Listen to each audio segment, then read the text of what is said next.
আর এদিকে ফের পৃথক কামতাপুর দাবি, কামতাপুর রাজ্যের দাবি স্টেট ডিমান্ড কাউন্সিলের।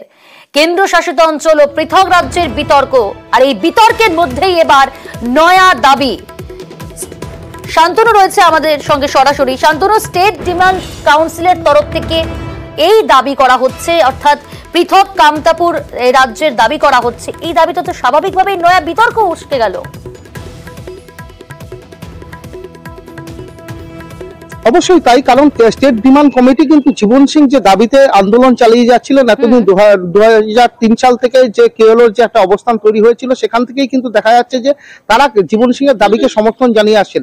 2003 সালে ভুটান সেনা অভিযানের পর কিন্তু আত্মগোপন করেছিলেন জীবন সিং, এবং তারপর গত বছর কিন্তু তিনি আত্মসমর্পণ করেন এবং কেন্দ্রের সঙ্গে শান্তি আলোচনায় যান। স্টেট ডিমান্ড কমিটির বক্তব্য যে তারা কিন্তু সেই 6 বার, অর্থাৎ গত আগস্ট মাস থেকে এই বছর জানুয়ারি মাস পর্যন্ত কেন্দ্রের সঙ্গে জীবন সিং এর যে 6 বার আলোচনা হয়েছে, অর্থাৎ আলাদা কামতাপুর রাজ্য নিয়ে সেই আলোচনায় তারা 6 বারই উপস্থিত ছিলেন। এবং তাদের বক্তব্য যে এই বছর, অর্থাৎ এই যে সামনে 15ই আগস্ট রয়েছে, তারা প্রত্যাশা করছেন যে কেন্দ্রের সঙ্গে জীবন সিং এর আলোচনা এখন শেষ পর্যায়ে চলে এসেছে, এখন শুধুমাত্র চুক্তি স্বাক্ষর হওয়াটাই বাকি রয়েছে। তারা প্রত্যাশা করছেন যে এই বছর আগস্ট মাসেই হয়তো সেই চুক্তি স্বাক্ষরিত হবে এবং আলাদা রাজ্যের যে তাদের দাবি রয়েছে সেই দাবি পূরণ করবে কেন্দ্র সরকার। এবং তারা এটাও বলেছেন যে যদি সেই দাবি পূরণ না করে তাহলে কিন্তু তারা আন্দোলনের রাস্তায় যাবেন, এবং অর্থাৎ তারা আগামী দিনে কিন্তু আরো বৃহত্তর আন্দোলন গড়ে তুলতে চাইছেন। স্টেট ডিমান্ড কাউন্সিলের যেটা পরিষ্কার বক্তব্য যে কেন্দ্রের আহ্বানে সাড়া দিয়ে কিন্তু জীবন সিংহ, যিনি প্রথম দিন থেকেই আলাদা রাজ্যের দাবি জানিয়ে আসছিলেন, তিনি কিন্তু শান্তি চুক্তিতে অস্ত্র খুলে আলোচনায় বসেছেন। সেই আলোচনায় কিন্তু ইতিমধ্যে ডিএল কোচ, অর্থাৎ ডিএল কোচ ছিলেন একসময় জীবন সিংহের সহযোগী, এবং পরবর্তীতে তিনি আলাদা করে কামতাপুর লিবারেশনের যে আলাদা করে ন্যাশনালিস্ট বলে একটি সংগঠন তৈরি করেন, এবং ভুটানের থেকে যখন জীবন সিংহ যিনি ভারতে প্রত্যাবর্তন করেন সেই সময় কিন্তু তিনি আত্মগোপন করেছিলেন ডিএল কোচ, এবং সেই ডিএল কোচও কিন্তু গত মাসে বাংলাদেশ থেকে ফিরে এসেছে এবং আলোচনায় যোগ দিয়েছে। এবং স্টেট ডিমান্ড কাউন্সিলের বক্তব্য যে ডিএল কোচ চলে আসার ফলে, এবং তিনি একটি চিঠি লিখে কেন্দ্রকে ইতিমধ্যে জানিয়েছেন যে জীবন সিংহ যে দাবি কেন্দ্রের কাছে রেখেছে সেই দাবিকে তিনি সমর্থন করেন।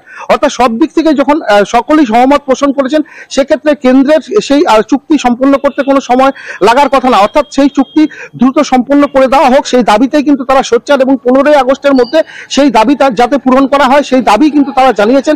ইতিমধ্যে কামতাপুর স্টেট ডিমান্ড কমিটির যে সদস্যরা রয়েছেন তারা কিন্তু আলোচনায় বসেছিলেন। সেই আলোচনায় কিন্তু সিদ্ধান্ত হয়েছে যদি 15ই আগস্টের মধ্যে তাদের দাবি দেওয়া মেনে না হয়, আলাদা রাজ্য গঠন করার ব্যাপারে কেন্দ্র যদি সহমত পোষণ না করে, তাহলে তারা কিন্তু বৃহত্তর আন্দোলনে যাবেন এবং গণতান্ত্রিক পদ্ধতিতে আন্দোলন সংগঠিত করবে। বেশ, ধন্যবাদ। জীবন সিংহের সঙ্গে গভর্নমেন্টের আলোচনা একদম ফাইনাল পর্যায়ে, এখন শুধু এগ্রিমেন্ট বাকি। প্রধানমন্ত্রী যখন তখন এগ্রিমেন্ট করতে পারে। আমরা আশা করি আগামী 15ই আগস্ট, আমরা আশা করছি এটা যাতে কার্যকরী হয় এবং জীবন সিংহ এবং ডিএল কোচ এরা দুজনে মূল স্রোতে ফিরে আসুক। সমস্ত মানুষের আবেগ হচ্ছে জীবন সিংহ, তার নেতৃত্বেই সমস্ত মানুষ আজকে ঐক্যবদ্ধ হচ্ছে। আগামী দিনে বৃহত্তর গণ আন্দোলনের মাধ্যমে আমাদের দাবি পূরণ করতে হবে, জীবন সিংহকে মূল স্রোতে ফেরাতে হবে এবং এতদিনের রাজনৈতিক সমস্যা আমাদের সমাধান করতে হবে।